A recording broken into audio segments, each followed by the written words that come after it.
എല്ലാ സഹോദരങ്ങൾക്കും നമ്മുടെ യൂട്യൂബ് ചാനലിലേക്ക് സ്വാഗതം. അങ്ങനെ നമ്മുടെ നെജില ഇന്നലെ രാത്രിയിൽ കരഞ്ഞ് ബഹളം വെച്ചൊരു വീഡിയോ ആയിട്ട് വന്നിട്ടുണ്ടായിരുന്നു.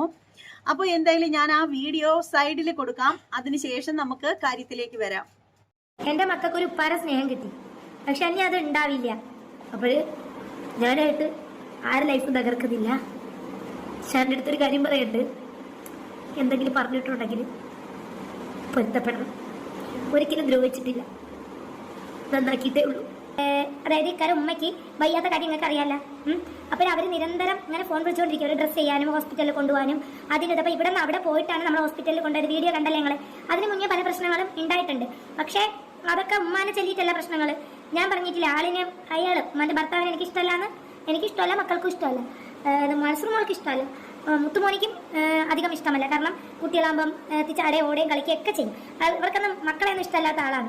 ഉമ്മ കുഴപ്പമൊന്നുമില്ല. ഇങ്ങനെ ഈ പ്രശ്നങ്ങൾ ഇങ്ങനെ വന്നിട്ട് നിന്നപ്പോഴത്തേക്ക് പല പ്രശ്നങ്ങളും ഇങ്ങനെ വന്നപ്പോൾ നമ്മൾ വിചാരിച്ച് വെള്ളത്തിൻ്റെയൊക്കെ ബുദ്ധിമുട്ട് കാര്യങ്ങളൊക്കെ നമ്മൾ ഇങ്ങനെ മാറാമെന്ന് വിചാരിച്ചു. കാരണം അത് 38 വയസ്സായി, നമ്മളെ നല്ല ജീവിതം മൊത്തവും പോയി, വീട് നാട് ഉപേക്ഷിച്ച് ആലുവ പോയി, ബാക്കി കാര്യങ്ങളൊക്കെ നിന്ന് തിരിച്ച് ഞാൻ കൊണ്ടുവന്ന് ഉമ്മാരെ പൊരുത്തം ചോദിച്ചു. ഇപ്പം നേരം വെള്ളത്തെ തൊട്ട് ഇങ്ങനെ വിളി തുടങ്ങും, അല്ലെങ്കിൽ അനിയൻ മെസ്സേജ് അയപ്പ് തുടങ്ങും. ഇപ്പോൾ ഹോസ്പിറ്റലിലെ ട്രീറ്റ്മെന്റിന്റെ പൈസ എല്ലാം അനിയനാണ് ചിലവാക്കി, വണ്ടിയെല്ലാം ഓടിയതും ബാക്കി കാര്യമെല്ലാം നമ്മളാണ്. അപ്പോൾ വീട്ടു ചിലവെല്ലാം നോക്കുന്നത് നമ്മളാണ്. അപ്പം നമുക്കും പ്രത്യേകിച്ച് ഒരു വരുമാനങ്ങളില്ല. ഞാൻ എൻ്റെ കഴിവിൻ്റെ പരമാവധി നിങ്ങളുടെ അടുത്ത് ഏറ്റവും Z കാര്യം പറയാനുണ്ടായിരുന്നു. ഞാൻ എൻ്റെ നാടും വീടും ഉമ്മേനെ ഉപ്പേനെ ഒക്കെ ഉപേക്ഷിച്ചിട്ടാണ് ഞാൻ ഇവരുടെ അടുത്ത് പോലീസ് സ്റ്റേഷനിൽ 3-5 മണിക്കൂർ ആലോചിക്കാൻ സമയം ഉണ്ടായിരുന്നു. അപ്പോഴും ഞാൻ പറഞ്ഞായിരുന്നു എൻ്റെ 3ാമത്തെ ലൈഫാണ്, ഇതേപോലെയാണ്, നിങ്ങൾക്ക് വേണമെങ്കിൽ ഇപ്പോൾ ഇവിടെ ഉപേക്ഷിച്ചിട്ട് പോകാം, പ്രശ്നമില്ല, പക്ഷേ നാളെ ഒരു കണ്ണീര് വരുത്തരുത് എന്ന് ഞാൻ പറഞ്ഞിട്ടുണ്ടായിരുന്നു. ഇപ്പം നേരെ വെള്ളത്തോട്ട് ഫോൺ വിളിക്കും, ഒന്നീ എന്നാ ഉമ്മ, അല്ലെങ്കിൽ നമ്മളിപ്പോൾ ഡ്രസ്സ് ചെയ്യാനായിട്ടെന്ന് വെച്ചാൽ അവിടെ അടുത്ത ക്ലിനിക്കുണ്ട്. ഇവർ ഇത്രയും കാലം ഈ മോനെ ഡിപ്പെൻഡ് ചെയ്തല്ല ജീവിച്ചു, അപ്പോൾ വീടുമായിട്ട് യാതൊരു ബന്ധങ്ങളും ഇല്ലായിരുന്നു. നിങ്ങൾക്ക് കുറച്ച് തരാനാണ്. ഞാനും ഭർത്താവും തമ്മിൽ യാതൊരു വിഷയങ്ങളും ഇല്ല. അപ്പോൾ ഞാനും ഭർത്താവും തമ്മിലല്ല വിഷയം. ഇവരിങ്ങനെ ഫോൺ നിരന്തരം അനിയൊന്ന് വിളിക്കും, ഇവരൊന്ന് വിളിക്കും, ബാക്കി കാര്യം പറയുമ്പോൾ ഇവിടെയാണെങ്കിൽ നമ്മളൊരു വീഡിയോ പിടിക്കാൻ അങ്ങോട്ട് പോകരുത്. അപ്പോഴാണ് ഈ പ്രശ്നങ്ങളെല്ലാം വരുന്നത്. നമുക്ക് വീഡിയോ പിടിക്കാൻ പറ്റില്ല. നമ്മൾ ഇത്തിരി സ്വസ്ഥതായിട്ട് ജീവിക്കാൻ വേണ്ടിയാണ് നമ്മളിങ്ങ് മാറിയതും. അവരുടെ കാര്യങ്ങൾ എന്നാലും ഗ്യാസും ബാക്കി കാര്യമെല്ലാം ഇക്കായ നമ്മളാണ് ചെയ്തു കൊടുക്കുന്നത്. ഇക്കായെ സംബന്ധിച്ചിടത്തോളം ഒരു പാവ മനുഷ്യനാണ്. എന്ന് വെച്ചാൽ ഒരുപാട് ടെൻഷനുകളും കാര്യങ്ങളൊന്നും താങ്ങാൻ പറ്റില്ല. അതുകൊണ്ടാണ് അവർ ആലുവ തന്നെ പോയത്. മദ്യപാനത്തിന്റെ കാര്യത്തിന് മുൻപതിൽ നിൽക്കാൻ കാരണവും ഈ ഫാമിലി തന്നെയാണ്. സമാധാനം കുടിക്കില്ല. എല്ലാം ഉപേക്ഷിച്ചിട്ട് പല വീഡിയോസും നിങ്ങൾക്ക് ചെക്ക് ചെയ്താൽ അറിയാം. ഉമ്മായെയും എല്ലാവരും ഉപേക്ഷിച്ചിട്ട് പോയതാണ്. എൻ്റെ അടുത്ത് ആദ്യം ഇഷ്ടപ്പെടുന്ന സമയത്ത് എനിക്ക് ആരുമില്ലടി എന്നാണ് പറഞ്ഞത്. ഇപ്പോഴും എൻ്റെ മക്കൾക്ക് ഒരു ഉപ്പാര സ്നേഹം കിട്ടി, പക്ഷെ അനി അത് ഉണ്ടാവില്ല എന്നാണ് തോന്നുന്നത്. എനിക്കറിയില്ല. അപ്പൊ നെജില ഇവിടെ സങ്കടപ്പെട്ട് പറയുന്ന ഒരു കാര്യം എന്ന് വെച്ചാൽ, നെജിലയുടെ ഹസ്ബൻഡ് നെജിലയെ ഇട്ടിട്ട് പോയി എന്നാണ് പറയുന്നത്. നമുക്ക് എല്ലാവർക്കും അറിയാം, ഇവരുടെ ലൈഫിലേക്ക് വന്ന 4ാമത്തെ ഭർത്താവാണ് ഈ പറയുന്ന ഷാൻ എന്ന് പറയുന്ന ചെറുപ്പക്കാരൻ. അപ്പോൾ ഈ ഒരു പുള്ളിക്കാരൻ നെജിലയെ ഉപേക്ഷിച്ച് പോയി എന്ന് പറഞ്ഞിട്ടാണ് നെജില കരയുന്നത്. എന്നിട്ട് നെജിലയുടെ ഉപ്പയോടും ഉമ്മയോടൊക്കെ പൊരുത്തം ചോദിക്കുന്നുണ്ട്, ചെയ്തത് തെറ്റായി പോയി എന്നൊക്കെയുള്ള രീതിയിൽ ഏറ്റുപറച്ചിലൊക്കെ നടത്തുന്നുണ്ട്. അപ്പോൾ എന്നിട്ട് പറയുന്നതെന്ന് വെച്ചാൽ, ഇനി എന്താണ്, ഞാൻ ഒരുപാട് ഇഷ്ടപ്പെട്ടതാണ്, പക്ഷെ എന്ത് ചെയ്യാം, ഇക്ക എന്നെ വിട്ടുപോയി എന്നൊക്കെ പറഞ്ഞിട്ട് പുള്ളിക്കാരത്തി ഒരുപാട് കരയുന്നുണ്ട്. ശരിക്കും പറയുകയാണെങ്കിൽ അത് കണ്ടു കഴിഞ്ഞപ്പോൾ ഞാൻ എന്ത് ചെയ്തെന്നറിയാമോ, ഞാൻ ഇവരുടെ ചാനലിൽ കയറി ഒന്ന് നോക്കി, മൊത്തത്തിലൊന്ന് നോക്കിയപ്പോഴത്തേക്ക് ഇതിന് മുമ്പൊന്നും നെജിലയും ഹസ്ബൻഡുമായിട്ട് വഴക്കോ പ്രശ്നമോ ഒന്നും ഉള്ളതായിട്ട് ഒരു വീഡിയോസ് പോലും നമ്മൾ കണ്ടില്ല. അയാളുടെ ഉമ്മയെ ചികിത്സിക്കാൻ വേണ്ടിയിട്ട് പോയതായിട്ടൊക്കെയുള്ള വീഡിയോസും കാര്യങ്ങളൊക്കെ മാത്രമേ കണ്ടിട്ടുള്ളൂ. അപ്പൊ ഞാൻ ഓർത്തു, ഇതിൻ്റെ ഇടയിൽ ഇത്രയും വലിയ പ്രശ്നങ്ങളൊക്കെ ഉണ്ടായി, ഭർത്താവ് ഉപേക്ഷിച്ച് പോയി എന്നൊക്കെ പറഞ്ഞിട്ട് വന്നിട്ട് ഇങ്ങനെ കരഞ്ഞ് ബഹളം വെക്കണം എന്നുണ്ടെങ്കിൽ എന്താണാവോ എന്തോ എനിക്ക് ആ ഒരു കാര്യത്തിൽ ഒരു വിശ്വാസവും വന്നില്ല എന്നുള്ളതാണ് വാസ്തവം. ഞാൻ പല വീഡിയോസും ഇവർക്കുള്ളത് ഇടയ്ക്കൊക്കെ കാണാറുണ്ട്, ചിലപ്പോഴൊക്കെ ഞാനത് റിയാക്ട് ചെയ്യാറുമുണ്ട്. ഒരു സഹോദരിയോട് എന്ന പോലെയാണ് ഞാൻ നെജിലയോട് ഓരോരോ കാര്യങ്ങൾ എൻ്റെ വീഡിയോയിൽ തന്നെ പറയാറുള്ളത്. ഈ ഒരു വീഡിയോ കണ്ട സമയത്ത് എനിക്ക് തോന്നിയൊരു കാര്യം എന്ന് വെച്ചാൽ, സാധാരണ ഭാര്യ ഭർത്താക്കന്മാർക്കിടയിൽ പല പ്രശ്നങ്ങളും ഉണ്ടാവും. പ്രശ്നങ്ങളില്ലാത്ത ഫാമിലി വളരെ കുറവാണ്. അപ്പോൾ എന്തെങ്കിലും ഒരു കാര്യം ഉണ്ടെങ്കിൽ കയ്യിലൊരു ചാനലുണ്ട് എന്ന് കരുതിയിട്ട് അതിനകത്ത് വന്ന് പറഞ്ഞ് കരഞ്ഞ് ബഹളം വെക്കേണ്ട കാര്യം എന്താണ്? ഇപ്പോൾ ഭർത്താവ് ഉപേക്ഷിച്ചിട്ട് പോയിട്ട് കുറേ ആഴ്ചകളും ദിവസങ്ങളും ഒന്നും ആയിട്ടില്ല. അദ്ദേഹത്തിന്റെ അമ്മയെ ചികിത്സിക്കാനായിട്ട് പോയതാണ്. അത് അറിഞ്ഞിട്ടും എന്തിനാണ് സോഷ്യൽ മീഡിയയിൽ വന്നിട്ട് ഈ പ്രകടനം കാഴ്ചവെച്ചതെന്ന് എനിക്ക് മനസ്സിലാവുന്നില്ല. അപ്പോൾ ഇവിടെ പറയുന്ന ഒരു കാര്യം എന്ന് വെച്ചാൽ, കുട്ടികൾക്ക് വിഷമമായി, അവരുടെ വാപ്പച്ചി ഇതുപോലെ പോയി കഴിഞ്ഞപ്പോഴത്തേക്ക് എന്നൊക്കെ പറയുന്നുണ്ടായിരുന്നു. പിന്നീട് ഈ നെജിലയുടെ ആ വീഡിയോയുടെയൊക്കെ താഴെ വന്നിട്ട്, ഇനി 5ാമതൊരാളെ കൂടി വിവാഹം കഴിക്കണം, ഇനി 5ാമതൊരാളെ കൂടി വിവാഹം കഴിച്ചുകൂടെ, ഇനി അടുത്ത ആളിനെ തിരക്കാനുള്ള സമയമായി എന്നൊക്കെ പറഞ്ഞിട്ട് പലരും ബാഡ് കമന്റ് ഇടുന്നുണ്ടായിരുന്നു. അപ്പോൾ നമ്മൾ എപ്പോഴും ബാഡ് കമന്റ് ഇടുന്ന ആളുകളെ നമ്മൾ കുറ്റപ്പെടുത്താറുണ്ട്, എന്തിനാണ് ബാഡ് കമന്റ് ഇടുന്നത് എന്നൊക്കെ പറഞ്ഞിട്ട്. ഞാനും ഇതുപോലെ തന്നെ ബാഡ് കമന്റ് ഇടുന്ന ആളുകൾക്ക് ഒരിക്കലും സപ്പോർട്ട് ചെയ്യില്ല. കാരണം ഞാൻ മറ്റൊരു ചാനലിലും പോയി ഞാൻ ബാഡ് കമന്റ് ഇടുന്ന ആളല്ല. ഒരു തെറ്റായ മെസ്സേജ് കണ്ടു കഴിഞ്ഞാൽ അത് തെറ്റാണ് എന്ന് പറയാറുണ്ട്. പക്ഷെ എന്ന് കരുതിയിട്ട് ആരെയും കമന്റ് ബോക്സിൽ പോയി തെറി വിളിക്കാനോ അധിക്ഷേപിക്കാനോ ഒന്നും ഞാൻ പോവാറില്ല. പക്ഷെ എൻ്റെ ചാനലിൽ വന്നിട്ട് എന്നെ ഊക്കാനായിട്ട് വരുന്നവർക്ക് നല്ല വൃത്തിയായിട്ട് കൊടുക്കുകയും ചെയ്യും. അപ്പൊ പല ആളുകളും ചെയ്യുന്നത് എന്താന്ന് വെച്ചാൽ, ഒരു ചാനൽ കയ്യിലുണ്ടെങ്കിൽ എന്ത് കാര്യം ഉണ്ടെങ്കിലും വന്നിട്ട് അതിനകത്ത് വന്നിട്ട് വിളമ്പുക എന്നുള്ളതാണ്. ഫാമിലിയിൽ ഉള്ള കാര്യങ്ങളൊക്കെ അവിടെ അങ്ങ് തീർക്കുക. അതൊക്കെ എന്തിനാണ് വന്നിട്ട് സോഷ്യൽ മീഡിയയിൽ വന്നിട്ട് കരയുകയും പറയുകയും ബഹളം വെക്കുകയും ഒക്കെ ചെയ്യുന്നത്? അതിൻ്റെയൊക്കെ എന്ത് കാര്യമാണുള്ളത്? ഈ പറയുന്ന ഇവരുടെ ഭർത്താവ് എന്നേക്കുമായിട്ട് അവരെ വേണ്ട എന്നും പറഞ്ഞിട്ട് പോവുകയോ അയാൾ ഇവരെ മൊഴി ചെല്ലുകയോ ഒന്നും ചെയ്തിട്ടില്ല. അയാൾ എന്തോ കാര്യത്തിന്, അതായത് അയാളുടെ ഉമ്മയെ ഹോസ്പിറ്റലിൽ കൊണ്ടുപോകുന്നതുമായിട്ട് സംബന്ധിച്ച കാര്യമാണെന്ന് തോന്നുന്നു. എന്തോ ഒരു കാര്യത്തിന് വേണ്ടിയിട്ട് അയാൾ പിണങ്ങി പോകുന്നു. അപ്പൊ ആ പോകുന്ന സമയത്ത് ഇവർ കയ്യിലോ കണ്ട പിടിച്ചപ്പോൾ ഇവർ കൈ തട്ടി കളഞ്ഞു എന്നൊക്കെ പറയുന്നത് കേട്ടു.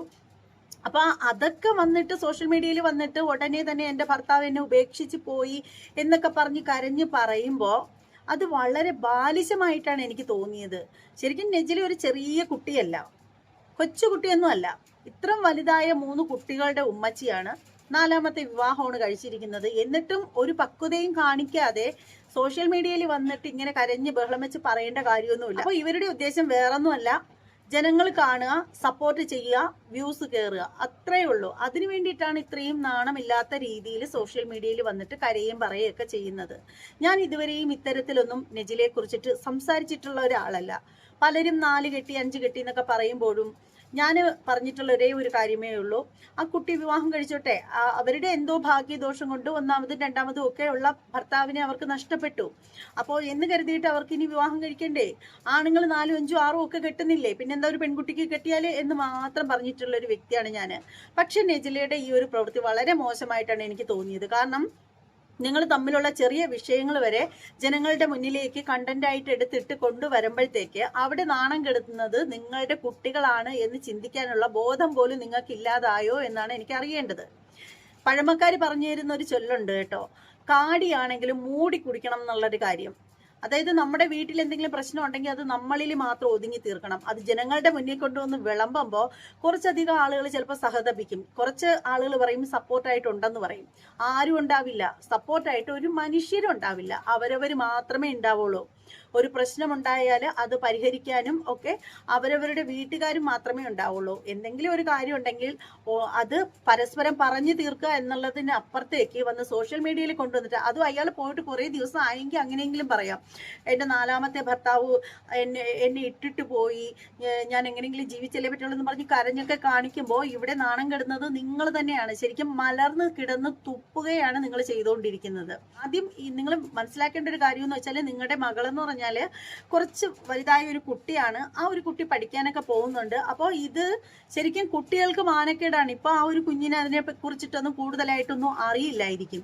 അവരവരുടെ ഫാമിലിയിലുള്ള നല്ല നല്ല കാര്യങ്ങൾ പുറത്തേക്ക് കൊണ്ടുവരിക, അത് കണ്ടന്റായിട്ട് എടുത്തിടുക, അത് ഏറ്റവും നല്ല കാര്യമാണ്. പക്ഷെ അത് അല്ലാതെ ഇതുപോലെ ആവശ്യമുള്ളതും ഇല്ലാത്തതും ഒക്കെ എടുത്ത് പൊലിമിച്ച് കാണിച്ച് വീഡിയോ ചെയ്ത് ജനങ്ങളിൽ നിന്ന് നിങ്ങൾക്ക് സപ്പോർട്ട് ഉണ്ടാവും. എന്ത് സപ്പോർട്ടാണ്? പക്ഷെ ആ ഒരു സപ്പോർട്ട് എന്ന് പറയുന്നത് ചിലപ്പോൾ നിങ്ങൾക്ക് എന്തെങ്കിലും ക്യാഷോ മറ്റോ ആരെങ്കിലും ഒക്കെ ഇട്ട് തരുമായിരിക്കും. അതിനപ്പുറത്തോട്ട് എന്താണ് ഉള്ളത്?